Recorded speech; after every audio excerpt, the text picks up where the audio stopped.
Fala moçada, tudo bem com vocês? Vamos lá dar continuidade aos nossos estudos. Terceiro colegial, meus caros alunos do terceiro colegial. Bom, é, essas aulas que nós vamos gravar para vocês hoje são as aulas referentes às aulas 5 e 6 da apostila, gente. Está na página 60, ok? E o tema da aula é teatro. Eu enviei no grupo para vocês o slide que eu estou acompanhando para que a gente possa ter uma noção mais bacana, né, do que eu estou falando aqui para vocês. Então eu enviei para vocês os slides no grupo de vocês. Acompanhem essa aula com os slides na mão, né, no celular mesmo, não tem importância nenhuma, ou no computador, onde vocês assim acharem melhor. Tudo bem, gente? Ok? Tá bom? Bom, então o tema da aula, teatro, aulas 5 e 6, página 60, ok? À medida que eu for mudando os slides, eu vou avisando vocês, tá bom? Gente, o primeiro slide que a gente vai trabalhar são os gêneros literários. Eu já comentei isso com vocês. Quais são os gêneros literários que existem? É o gênero lírico, o gênero épico ou chamado narrativo e o gênero dramático. O que vai interessar pra gente aqui? É o gênero dramático. Mas só pra gente lembrar, o gênero lírico é subjetivo, o gênero lírico tem rima, o gênero lírico parece que em versos, né? Relacionados aos versos, musicalidade, tá? Gênero lírico. O gênero épico é o narrativo, ok? Nós estudamos as epopeias, falamos de Homero, falamos de Ilíada, falamos de Odisseia, ou seja, narra algum acontecimento, narra algum fato, ok? E o dramático? O dramático, característica principal do gênero dramático, teatro. O gênero dramático é o teatro. Característica principal do teatro, exclusivamente para ser encenado. No teatro, no papel, no texto teatral, não existe narrador propriamente dito, gente. O que existe no teatro são o que a gente chama de orientações cênicas, que no meio da fala, o dramaturgo, aquele que escreve a peça de teatro, coloca entre parênteses algumas orientações cênicas para quem vai atuar e para quem vai dirigir esse espetáculo. Gente, teatro não se faz sozinho. Teatro tem um dramaturgo, teatro tem um encenador, teatro tem o cenógrafo, o sonoplasta. Ou seja, o teatro acontece com uma porção de gentes. E Augusto Boal, um grande teatrólogo, disse o seguinte, que o teatro ele é formado através de um tripézinho. Qual que é esse tripé? O teatro só existe quando existe ao mesmo tempo ator, texto e plateia. Olha o tripé, ator, texto e plateia, ok? Só assim acontece o teatro, tudo bem, gente? Enquanto o teatro, em forma de literatura, tá lá na prateleira, encostadinho, aqui, por exemplo, aqui atrás tem um monte de livros sobre teatro. Aqui, por enquanto, é literatura, porque está na prateleira. Teatro só é teatro quando ele está em ação, acionado. Ok, gente? Então, o tripézinho, de acordo com Augusto Boal, que é mesmo? Ator, plateia e texto. E desse tripé, o mais importante dessa tríade essencial do teatro, entre ator, plateia e texto, o mais importante é o ator. Ok, gente? Então, gênero dramático é aquele gênero que é especificamente para atuação, para encenação. Não existe narrador. Ok, moçada? Tudo bem? Esse é o primeiro slide que eu coloquei para vocês aí. Aí no segundo slide a gente vai fazer um passeio muito rápido, gente, sobre a história do teatro no Brasil. Logicamente que não dá para falar tudo aqui, mas a gente vai dar alguns pontos, né, algumas pontuações relativas. Primeira coisa, quinhentismo, ok? Brasil, 1500, é o primeiro slide que eu coloquei para vocês, gente, quinhentismo. O que se refere ao teatro do quinhentismo? Gente, o Brasil foi acabar de ser descoberto, né? Quer dizer, você não tem especificamente artistas brasileiros, tá? Tudo que vem de fora, tá ok? E na verdade, nessa época colonial, os portugueses não estavam preocupados de maneira nenhuma em realizar alguma atividade cultural aqui na colônia, tá ok, gente? Qual que era o objetivo principal do teatro em 1500? É o que a gente chama de teatro catequético. Lembrando, o teatro do quinhentismo, o teatro da era colonial, é o teatro catequético. O que é o teatro catequético? Tem como função básica catequizar quem? Os índios aqui da terra. Quais foram então esses idealizadores do teatro catequético? A Companhia a Companhia de Jesus, os jesuítas, vindo de Portugal, vindo da Espanha, inclusive, né, aqui ao Brasil, para catequizar os índios. Ou seja, para falar para os índios, olha, vocês só devem ter um Deus só, tá ok? Esse Deus não pode ter Deus do trovão, Deus da terra, Deus do fogo, não. Existe um Deus só. Como que eles se comunicavam? Ninguém sabia a língua dos indígenas. E os indígenas não sabiam a língua dos portugueses, nem os portugueses dos indígenas. Então a melhor maneira para se comunicar foi a arte, foi o teatro, tá ok? E dentro desse teatro, muitas vezes as figuras angélicas, né? Do branco era o anjo e as figuras do vermelho, do fogo, do forte era o demônio, né? Então com essa linguagem visual, às vezes com uma linguagem inclusive com algumas palavrinhas indígenas, com algumas palavrinhas portuguesas, né? Até com algumas palavrinhas espanhóis, né? Foram se unindo. Bom, basicamente, gente, teatro catequético. Grande representante do teatro catequético nos anos de 1500 aqui no Brasil foi José de Anchieta, ok? Então passando aí, esse slide tá aí para vocês, tá? E eu coloco no slide um exemplo de um auto, né, que o José de Anchieta escreveu para fazer essa catequização dos índios. Lembrando que o português, quando quis fazer isso, ele fez uma aculturação, né? Ou seja, o que é o processo de aculturação? Quis colocar a goela abaixo dos indígenas a cultura europeia, ok, gente? Depois do quentismo, nós vamos pular para o Gil Vicente. Gil Vicente, o pai do teatro português. Por que coloquei o Gil Vicente nesse slide, gente? Para vocês entenderem que só houve teatro na língua portuguesa, propriamente dita, na literatura, a partir de Gil Vicente, lá em Portugal. Ok, gente? O Gil Vicente faz parte da escola literária do humanismo. O Gil Vicente é considerado o pai do teatro português. É a partir de Gil Vicente que o teatro começa a ter uma estruturação básica, ok? Tudo bem? Certo, gente? E a gente vai lembrar, vocês lembram que a gente já comentou em sala de aula, os dois principais textos do Gil Vicente é o Alto da Barca do Inferno e a farsa de Inês Pereira. Alto da Barca do Inferno, olha, o Deus e o Diabo, né?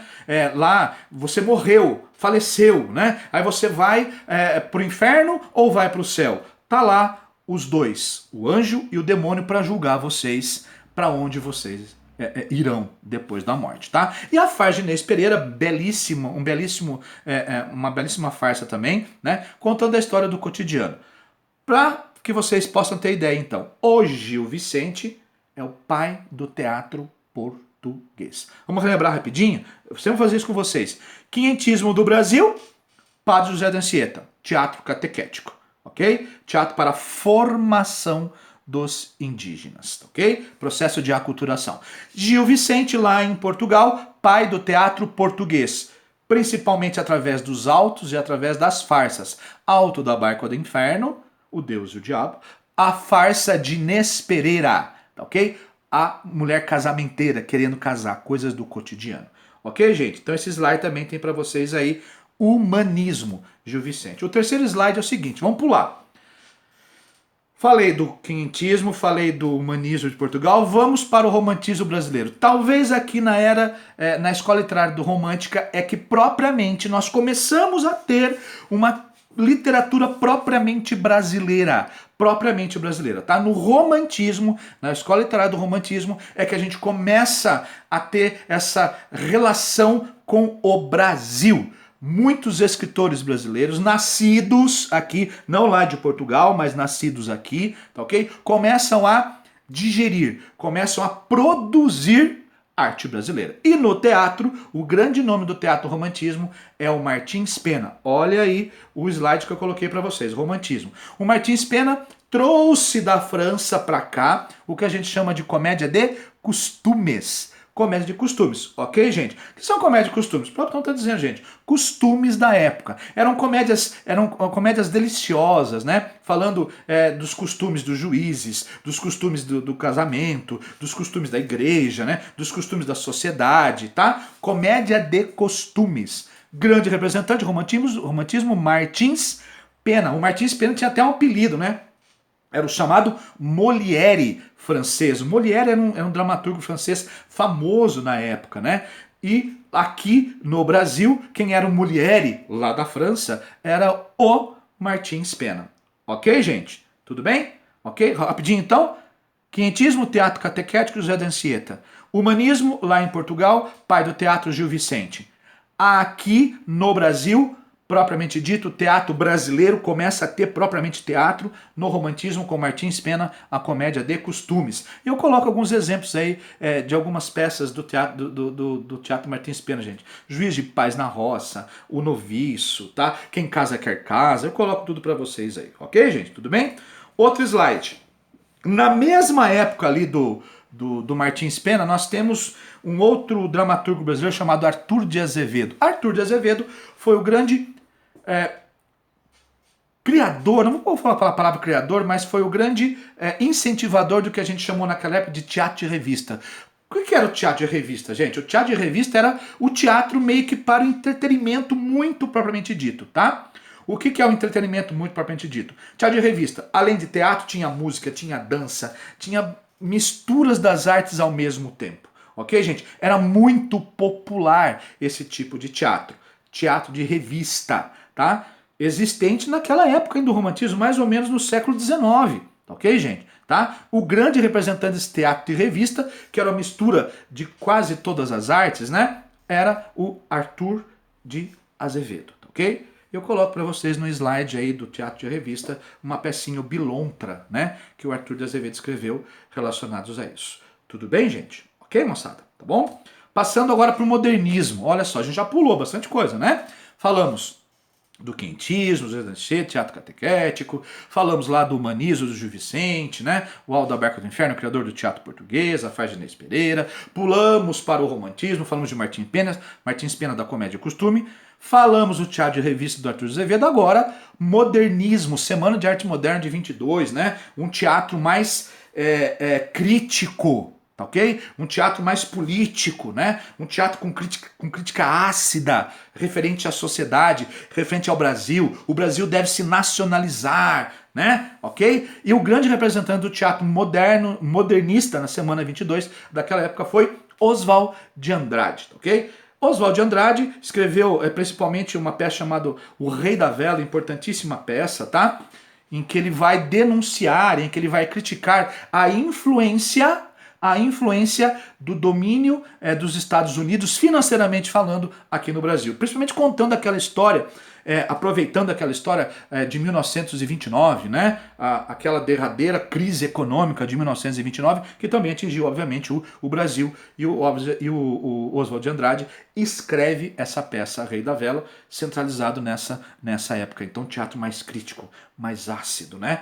Mais relacional à situação brasileira, o teatro engajado, tá? Oswald de Andrade no modernismo. Mas o grande nome que a gente pode chamar o divisor de águas, então, eu tô no slide agora, gente, de 1943, Nelson Rodrigues. O grande divisor de água do nosso teatro foi um dramaturgo chamado Nelson Rodrigues. É aí que realmente o teatro brasileiro começa a evoluir um pouco, tá ok? Marco dessa divisão de águas. Então existe o teatro brasileiro antes de Nelson Rodrigues e depois de Nelson Rodrigues. Lógico que não desvalorizando o que veio antes, ok? Mas é que agora o teatro toma um aspecto mais moderno, ok? Em 1943 acontece uma estreia no Teatro do Rio de Janeiro de uma peça chamada Vestido de Noiva e o dramaturgo é Nelson Rodrigues, que dá um novo enfoque para o teatro brasileiro.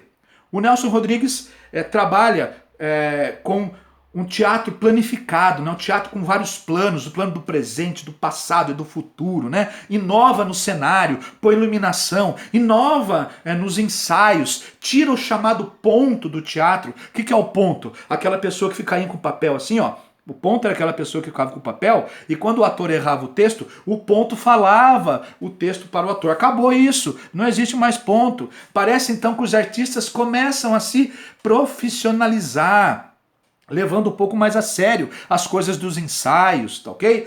Mas isso, gente, marco da divisão de águas do teatro brasileiro, Nelson Rodrigues, 1943, com a peça Vestido de Noiva. Eu coloco aí no slide para que vocês possam entender. Nelson Rodrigues, famoso pelas suas frases, né? A unanimidade é burra, por exemplo, né?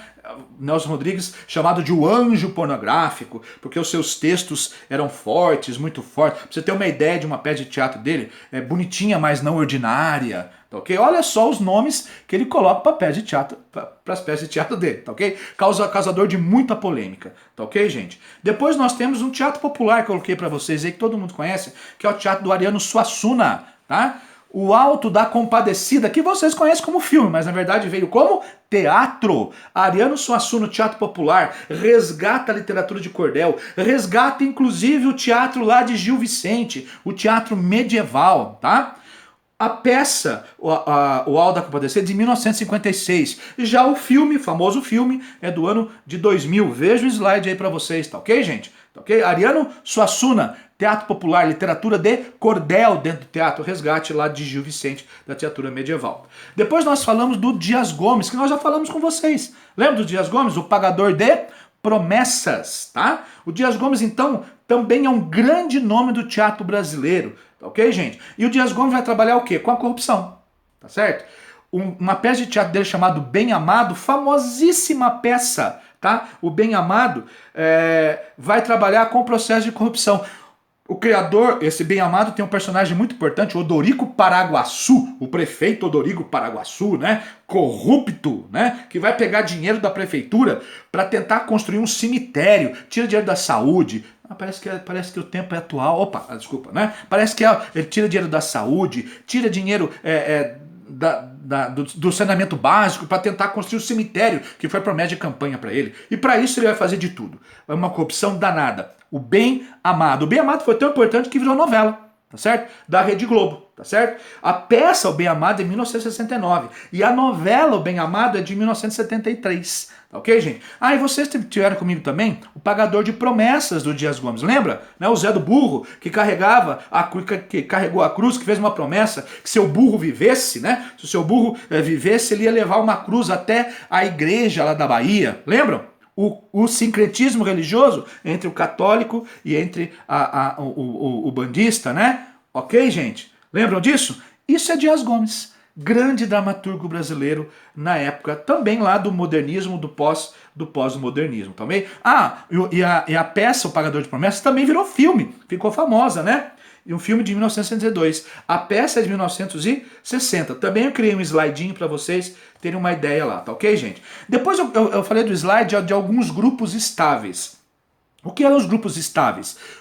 Esses grupos agora estáveis é que deram uma estabilidade ao teatro brasileiro, né? Esses grupos se reuniam e se fixavam. Às vezes ele tinha um dramaturgo, 2 dramaturgos, tinha um cenógrafo específico para aquele grupo, tá ok, gente? Vários grupos estáveis se criaram no Brasil para estabilizar o teatro brasileiro. Mas eu coloquei alguns importantes aí. Por exemplo, eu tenho o Teatro do Estudante, né? O TEB, um dos grandes grupos estáveis criados em 1938, tá? O grande criador do Teatro dos Estudantes foi o Pascoal Carlos Magno, tá ok, gente? Que eu coloco para vocês aí. E importante, esses grupos estáveis estabeleciam o quê? Grandes atores. Surgiam grandes atores. E um grande ator que surgiu no TEB, no Teatro Estudantil Brasileiro, foi Sérgio Cardoso, que se vangloriou na sua atuação de Hamlet, tá? Dentro do TEB, do Teatro Estudantil Brasileiro. Outro grupo estável importantíssimo no teatro brasileiro foi o Teatro Brasileiro de Comédia. Outro grupo estável que dava fortificação para o teatro brasileiro. Gente, tudo na época lá de 1950, 1958, tá ok? O Teatro Brasileiro de Comédia, por exemplo, foi criado em 1948. Assim como lá no Teatro dos Estudantes, né?